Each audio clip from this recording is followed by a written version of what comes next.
लोकतंत्र की रक्षा करें सभी में। राजस्थान बीजेपी विधायक दल की कल शाम 4 बजे जयपुर में बैठक, विधानसभा सत्र पर होगी चर्चा। 14 अगस्त से शुरू होने। आइए सबको नमस्कार।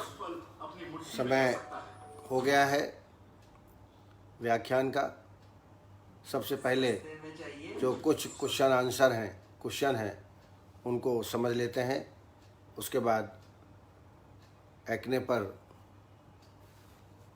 कुछ मैं जानकारी आपको ज़रूर बताऊंगा। डॉक्टर आकाश सेठी इन्होंने पालित के ट्रीटमेंट के बारे में पूछा है। पिछले क्लास में मैं खालिद और पालित बहुत डिटेल में बता चुका हूँ, लेकिन उन्होंने पूछा है तो मैं थोड़ा सा उत्तर देना चाहूँगा। इसमें भृंगराज तैल और महानील तैल ये दोनों को मिला करके लगातार 3-4 महीने तक लगाएं। नस्य बहुत ही श्रेष्ठ है। नस्य के लिए निम्ब तैल या इंद्रिय वर्धक तैल 10 दिन निम्ब तैल से नस्य करें 4-4 बूंद की मात्रा में दिन में 2 बार, और 10 दिन फिर इंद्रिय वर्धक तैल से नस्य करें 4 बूंद की मात्रा में, थोड़ा सुकोष्ण करके और ड्रॉपर के माध्यम से विधिपूर्वक नस्य करें। एक लेप बता रहा हूँ, बहुत ही उपयोगी है। इसके अंतर्गत तिल, आंवला, कमल केसर, मधुयष्टि, फिर से मैं बोल रहा हूँ, तिल, आंवला, कमल केसर, मधुयष्टि, इनका बारीक चूर्ण तैयार कर लें और मधु के साथ इफेक्टेड पोर्शन में बाल थोड़ा छोटे करा लें, तब जो है पूरे सिरा प्रदेश में उसको लगा सकते हैं। ये भी लेप बड़ा उपयोगी है। और एक चूर्ण मैं बता रहा हूँ जिसको आप पानी के साथ 1-1 चम्मच दिन में 2 या 3 बार लें। उसमें है गुड़ूची, आमलकी, भृंगराज चूर्ण। गुड़ूची, आमलकी और भृंगराज ये 1-1 चम्मच दिन में 2 बार निरंतर कम से कम आप 4 से 6 महीना इसका सेवन करें। आमलकी रसायन और भृंगराज चूर्ण, आमलकी रसायन, भृंगराज चूर्ण और सप्तामृत लौह। आमलकी रसायन 2.5 ग्राम, भृंगराज चूर्ण 2.5 ग्राम, सप्तामृत लौह 250 मिलीग्राम। ये दिन में 2 बार ब्राह्मी अवलेह, च्यवनप्राश या शहद के साथ दिन में 2 बार इसका सेवन करें। और त्रिफला घृत भोजन के पहले संशमन के लिए 10 ग्राम सुकोष्ण करके भोजन के आधा घंटे पहले इसका पान करें, ऊपर से गर्म पानी पिएं। ये ट्रीटमेंट लगातार आप 3-4 महीना लेंगे तो निश्चित रूप से लाभ प्राप्त होगा। और एक मैं बार बार प्रक्रिया मास्टिस के बताते रहता हूँ, मास्टिस का भी प्रयोग आप करें। इसमें आधा किलो के आसपास आमल की लेकर के पोटली बना करके तक्र में इसको अच्छी तरह शून्य कर लें। बाद में जब पक जाए तो उसको कल्क बना करके सिरा प्रदेश में लेप करना है। एक डॉक्टर राजेश हैं जो नैनीताल के आसपास प्रैक्टिस करते हैं, उन्होंने ये प्रक्रिया अपने पे खुद अपनाना चालू कर दिया है। आज शायद 2 या 3 दिन है। तो सही बात है, अगर हमारे बाल झड़ रहे हैं या पालित हो रहा है तो हमको खुद इसका अनुभव लेना चाहिए। डॉक्टर मनोरंजन साहू, इन्होंने बाल मधुमेह का ट्रीटमेंट के बारे में पूछा है। तो चूँकि बालक है इसलिए पंचकर्म तो नहीं करा पाएंगे आप, लेकिन बसंत कुसुमाकर रस 30 मिलीग्राम और शिलज इत्यादि लौह 60 मिलीग्राम, इन दोनों को मिला करके ब्राह्मी अवलेह के साथ या पानी के साथ, क्योंकि अवलेह में थोड़ा से मीठापन तो रहता ही है, तो आप पानी के साथ या दुग्ध के साथ इसका सेवन आप करा सकते हैं। इसके अलावा मामज्जक घनबटी और गुड़माड़ घनबटी, मामज्जक और गुड़माड़ घनबटी 1-1 गोली दिन में 2 बार, पानी के साथ सेवन कराएं। चंद्रप्रभावती भी 1 गोली सुबह 1 गोली शाम को सेवन कराएं और पथ्य का ध्यान रखते हुए सामान्यतः क्रिया योगो निदानम परिवर्जनम, कार्बोहाइड्रेट और शुगर की चीज़ें बिल्कुल पेशेंट को न दें। तो निश्चित रूप से थोड़ा समय ज़रूर लगेगा लेकिन आराम मिलेगा। मोनिका शैलेश स्वामी ने एक क्लासिकल प्रश्न पूछा है, औषध काल, आयुर्वेद के अनुसार से औषध काल क्या है? जनरली हम लोग 2 BD 2 TDS 1 BD 1 TDS दिन में 2 बार, दिन में 3 बार लेने का प्रावधान है आधुनिक मतानुसार। उसमें बहुत कुछ भोजन व्यवस्था पर आधारित काल निश्चय इस समय नहीं किया जाता, लेकिन आयुर्वेद में चरक चिकित्सा स्थान 30 में भेषज काल बताए हैं। कब औषधि आपको देना, कौन से रोग में कितनी बार औषधि देना, उदान वायु की विकृत है कि व्यान वायु की विकृत है, अपान वायु की विकृति है, इनको ध्यान में रख करके औषध काल का निर्धारण किया गया है। इसके लिए डायग्नोस करना बहुत आवश्यक है कि अपानजन्य व्याधि है कि उदानजन्य व्याधि है कि व्यानजन्य व्याधि है, उसका डायग्नोस करना ये आपके ऊपर है। फिर भी जो औषध काल बताए गए हैं वो मैं आपको बताता हूँ। यदि बलवान रोगी है, शक्तिशाली रोगी है, तो खाली पेट में प्रातः काल औषधि का सेवन आप करा सकते हैं। लेकिन दुर्बल रोगी है, कमज़ोर है, तो अन्न में मिलाकर औषधि लेनी चाहिए। जब खाना खाते हैं उसमें मिक्स कर दीजिए और औषधि का सेवन आप करा सकते हैं।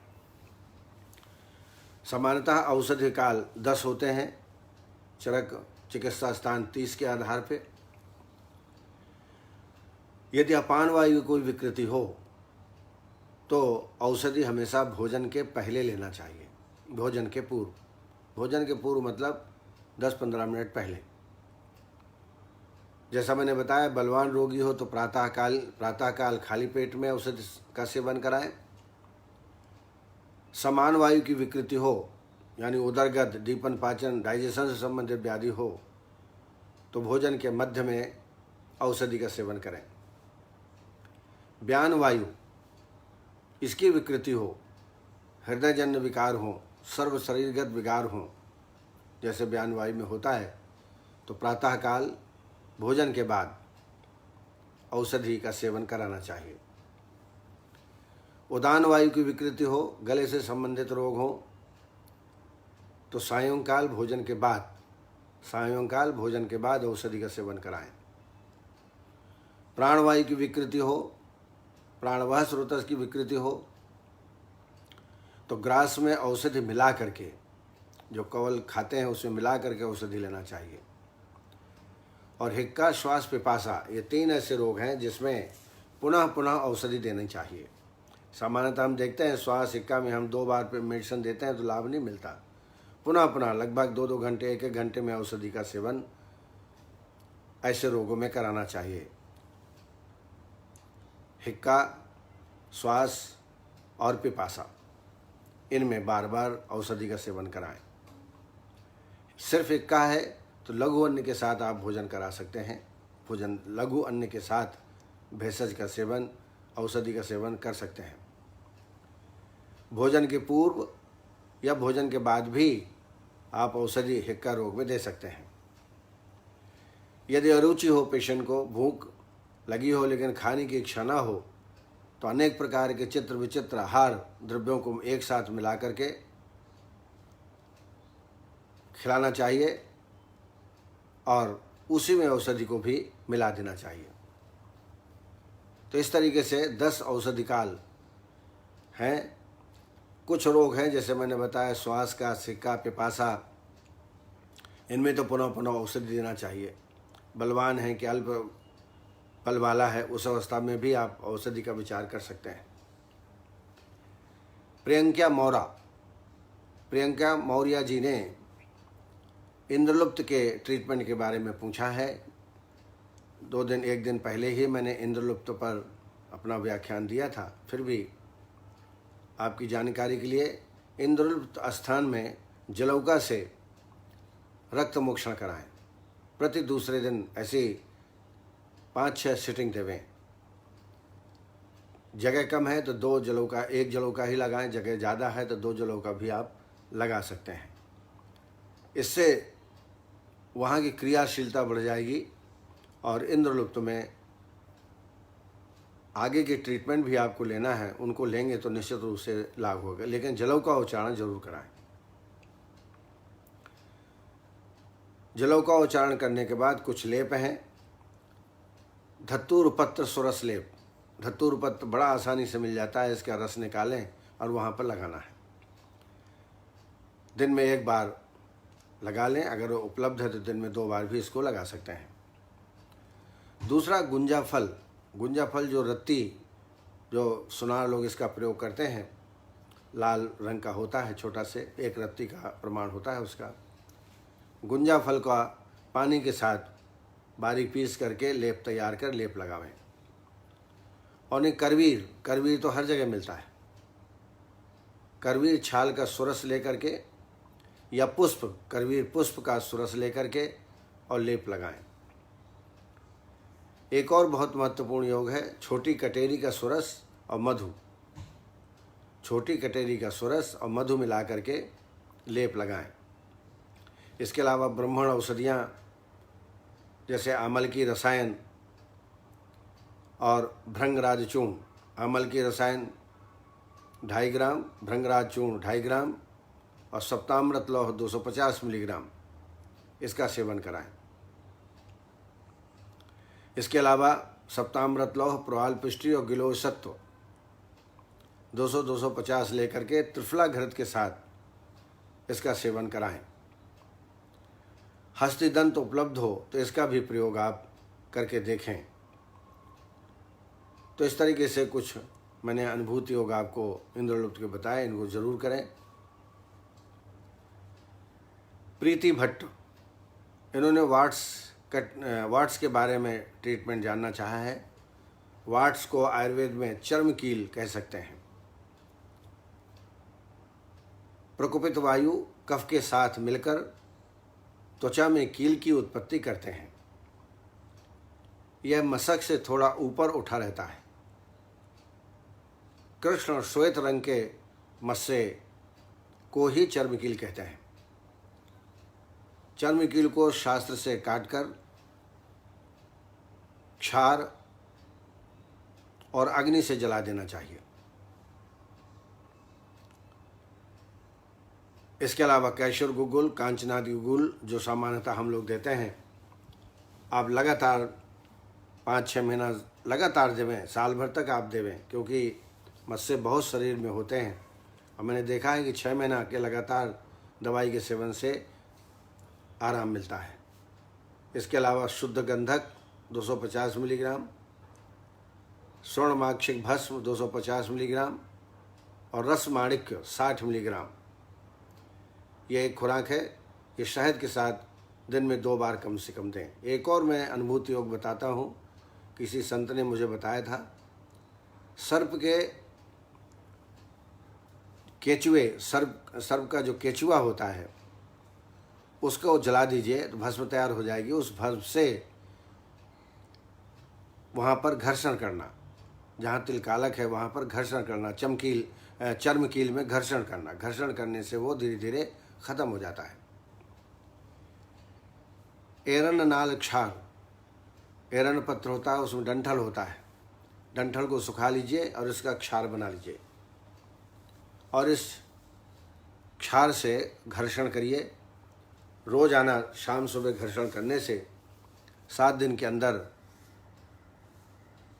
इसमें आराम प्राप्त होता है। इसके बाद एक और साधारण सा योग है मूली बीज लेप।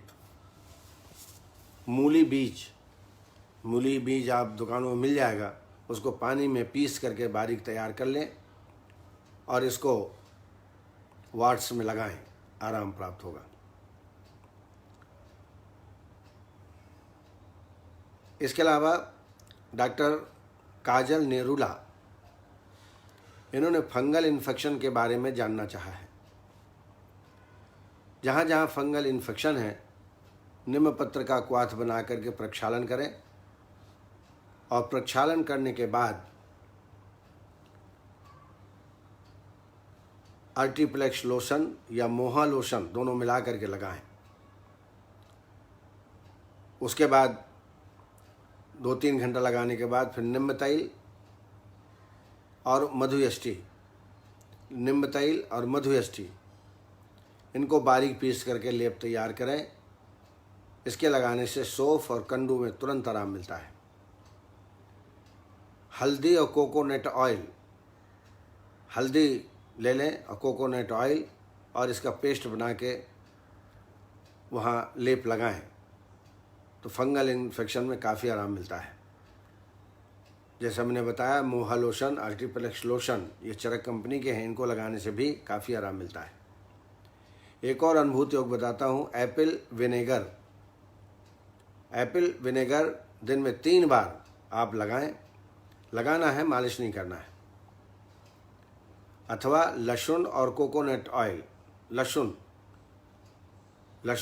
और कोकोनट ऑयल मिला करके पीस लीजिए, चटनी जैसा बना लीजिए और इसके लेप करने से भी निश्चित रूप से फंगल इन्फेक्शन में आराम मिलता है। इसके अलावा गंधक रसायन 250 मिलीग्राम, रसमाणिक 60 मिलीग्राम, गिलोय सत्र 250 मिलीग्राम, 1 पुड़िया सुबह शाम शहद के साथ सेवन कराएं। आरोग्यवर्धनी, पंचनिम्बवटी, कैशोर गुगुलू इनका भी यथायोग सेवन कराएं। पंचनिम्ब चूर्ण, मंजिष्ठादि चूर्ण ये भी योग्यतानुसार पेशेंट का उपयोग कराएं। और ये सब जितने हैं ये क्षुद्र रोग जितने मैंने अभी बताए आपको, लेकिन ट्रीटमेंट बहुत ही कंटिन्यू देना पड़ता है, तभी इसमें आराम प्राप्त होता है। बड़े हर्ष का विषय है कि इस कार्यक्रम को डॉक्टर रामकृष्ण शाह शिकागो से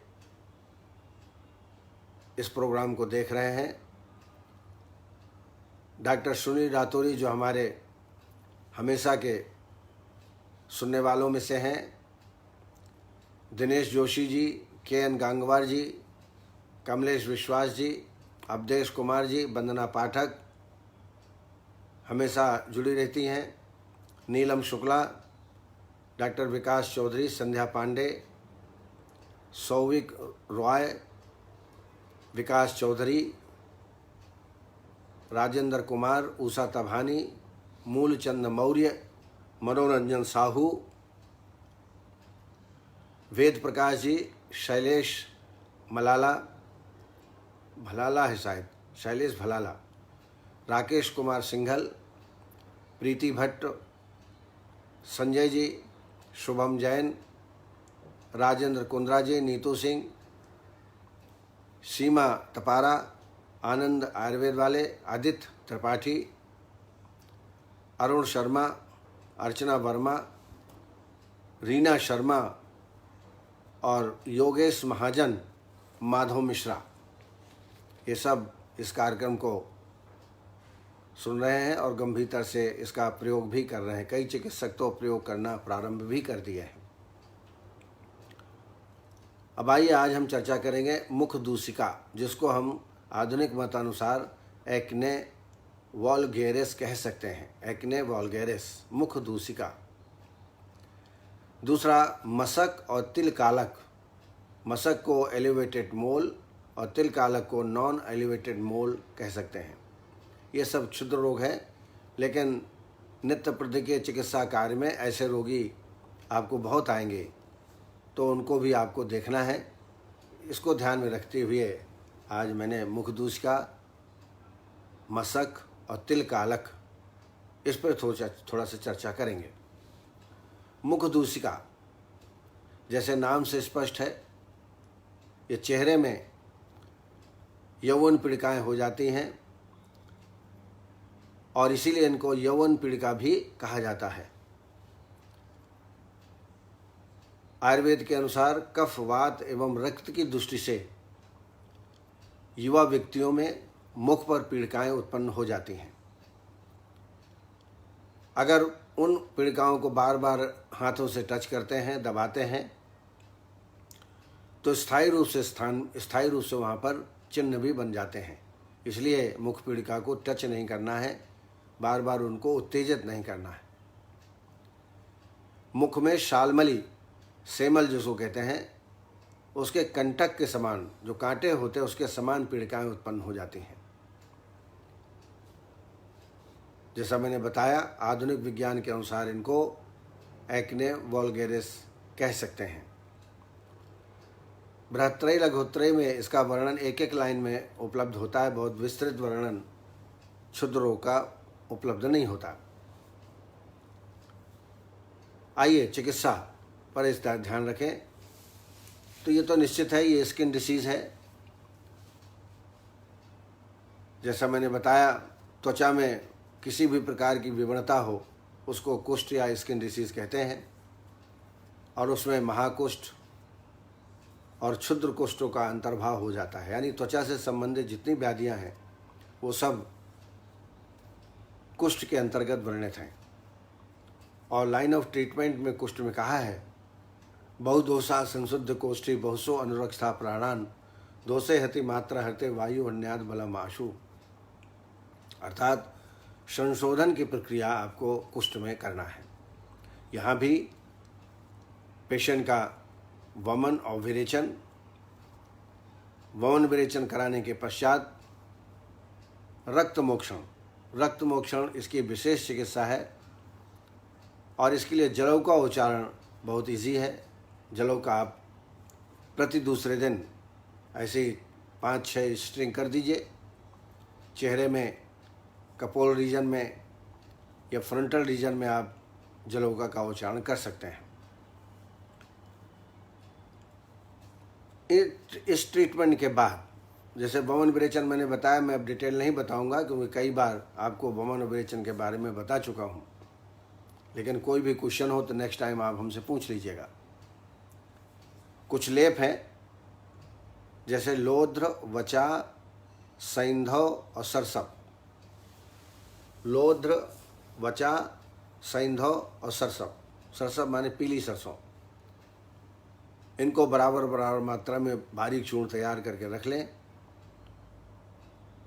और फिर पानी में पीस करके जितनी आवश्यकता हो उतना लेकर के पीस लें, बारीक कर लें और इसमें स्थानीय प्रलेप करें। इससे आप देखेंगे 15 दिन से 20 दिन के ये प्रयोग से आपको लाभ प्राप्त होना चालू हो जाएगा। इसके अलावा धनिया, वचा, लोध्र, कूट। धनिया, वचा, लोध्र और कूट ये बारीक पीस लें पानी में और इसका भी लेप आप लगाएं। तो 7 दिन ये लेप लगाएं, 7 दिन जो मैंने लोध्र, वचा, सिंधव और सरसप का बताया तो 7 दिन वो लगाएं। तो इससे पेशेंट को भी लगेगा ट्रीटमेंट बदल के दे रहे हैं और लाभ भी आपको प्राप्त होगा। पेशेंट की काउंसलिंग भी ठीक रहेगी, फॉलोअप भी ठीक रहेगा। अगर गोरेचन मिल जाए तो गोरेचन मिलता है बाज़ार में, उसमें काली मिर्च मिला करके लेप तैयार करें और इस लेप का भी प्रभावित स्थान में रात्रि में लेप कर लें, प्रातःकाल गर्म पानी से उसको धो डालें। एक बड़ा साधारण सा लेप है, जायफल, रक्तचंदन और काली मिर्च। जायफल, रक्तचंदन और काली मिर्च समभाग लेकर के बारीक चूर्ण कर लें और पानी में अच्छी तरह लेप तैयार करके, बारीक जितना बारीक आप लेप तैयार करेंगे उतना ही लाभप्रद होगा। अगर आपको शालमली का पेड़ कहीं आसपास हो तो शालमली के कांटों को दुग्ध में पीस कर लगाएं, यह भी तत्काल लाभ प्राप्त करता है। इसमें निश्चित रूप से एक्ने में बहुत लाभ प्राप्त होता है शालमली कंटक को दूध में पीस के लगाने से।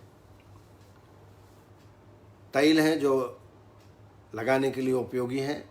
एक तो है कुकुमाद्य तैल, मंजिष्ठारी तैल और चाल मोगरा तैल। इनमें से कोई भी तैल उपलब्ध हो उनको चेहरे में लगा लें। सुबह लगा लें, 2 घंटा लगा रहे, उसके बाद आप गर्म पानी से धो डालें।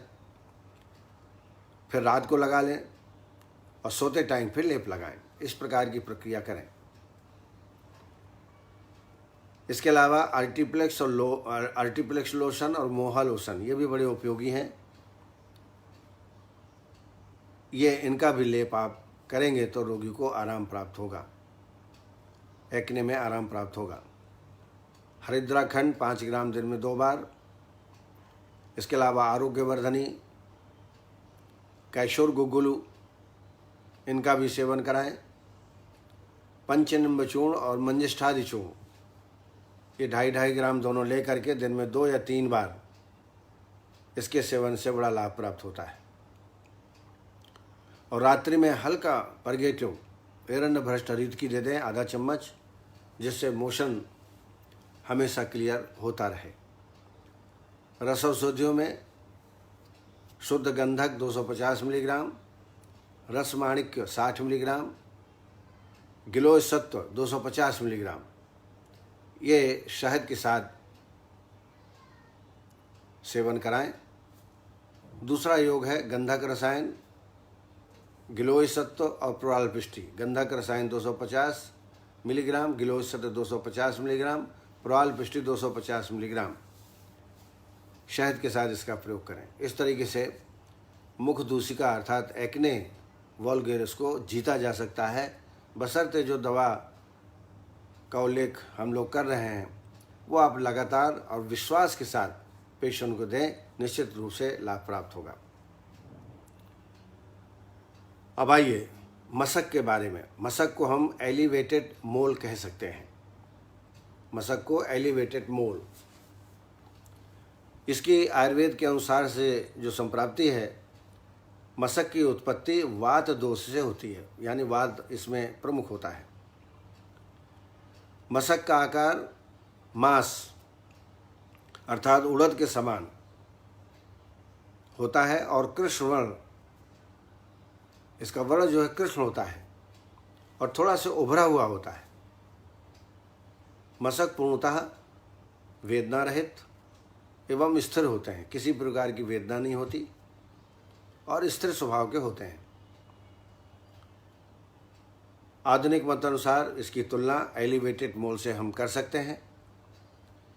It is common variety of mole, it is flat and slightly raised above the level of the skin. It has a smooth or slightly warty epidermal covering. ये आधुनिक मतानुसार उसकी डेफिनेशन मैंने बताई। चिकित्सा के लिए मशक को शस्त्र से काटकर अग्नि अथवा क्षार से दग्ध करना चाहिए। ये एक स्थायी चिकित्सा है, शस्त्रगम चिकित्सा। और अगर बहुत ज़्यादा बड़े न हो तो एरंड नाल, एरंड डंठल के क्षार द्वारा घर्षण करने से मशक जो है नष्ट होते हैं। ऊपर मैंने अभी बताया सर्प की केचुली, इसका भस्म बना करके मशक में घर्षण करने से पूर्णतः ठीक हो जाता है। और बाकी जो हमारी सामान्य चिकित्सा है, कांचनादि गुग्गुल, गोक्षरादि गुग्गुल 2-2 गोली दिन में 2 बार देवें। कैशोर गुग्गुल इसमें अच्छी लाभप्रद होती है। पंचनिम्ब चूर्ण और मंजिष्ठादि चूर्ण का सेवन कराएं। इनके लगातार प्रयोग करने से मशक में निश्चित रूप से लाभ प्राप्त होता है। अब आइए तिल कालक। तिल कालक को हम नॉन एलिवेटेड मोल कह सकते हैं। Non elevated mole that is तिल कालक। ये त्रिदोष प्रकोप के कारण उत्पन्न होता है और जैसे नाम से स्पष्ट है, तिल के समान आकृति वाले कृष्ण वर्ण के चिन्ह होते हैं जो कि पूरे शरीर में उत्पन्न हो जाते हैं और व्यक्ति उसकी व्यक्ति भी इसलिए नहीं करता कि उसमें किसी भी प्रकार की वेदना नहीं होती, लेकिन यही तिल कालक चेहरे आदि में जब हो जाते हैं तो फिर व्यक्ति चिंता करता है और फिर ट्रीटमेंट के बारे में सोचता है। जैसा मैंने बताया, इसको नॉन एलिवेटेड मोल कह सकते हैं। It is very common variety of mole. Surface is not elevated, epithelium smooth, non hairy, वहाँ हेयर उत्पन्न नहीं होते हैं, non hair growing from its surface. चिकित्सा भी लगभग मशक के समान है। शस्त्र से काटकर अग्नि कर्म और क्षार कर्म करना चाहिए। इसमें एक लेप है जिसका प्रयोग करें। सरपुंखा, कूट, नीलकमल, रक्तचंदन और खस। फिर से रिपीट करता हूँ। सरपुंखा, कूट, नीलकमल, रक्तचंदन और खस, इनको बारीक चूर्ण तैयार कर लें और इसको खट्टी दही में पीस लें। खट्टी दही हो उसमें अच्छी तरह पीस लें और इसका लेप तिल कालिक, जहाँ जहाँ तिल कालक हैं, जहाँ जहाँ तिल उत्पन्न हुए हैं, वहाँ वहाँ लगाएं। इसके 20 दिन के प्रयोग से काफ़ी कुछ आराम प्राप्त होता है। तो इस तरीके से कुछ क्षुद्र रोग हैं जिनको मैंने बताने की कोशिश की है, और इनका यदि आप सही ढंग से लगातार इलाज करते हैं तो निश्चित रूप से रोगी को लाभ प्राप्त होता है। तो अभी तक मैंने क्षुद्र कुष्ठों के बारे में बताया। अब मानसिक रोगों के बारे में नेक्स्ट टाइम से हम चर्चा करेंगे। आप सबको बहुत बहुत धन्यवाद। आप इसी प्रकार सुनते रहें, क्वेश्चन पूछें। प्रयास रहेगा कि आपको संतुष्ट कर पाऊँ। आप सबको पुनः नमस्कार। जय आयुर्वेद। पुनः हम कल 4 बजे आपके सामने उपस्थित होंगे। बहुत बहुत धन्यवाद।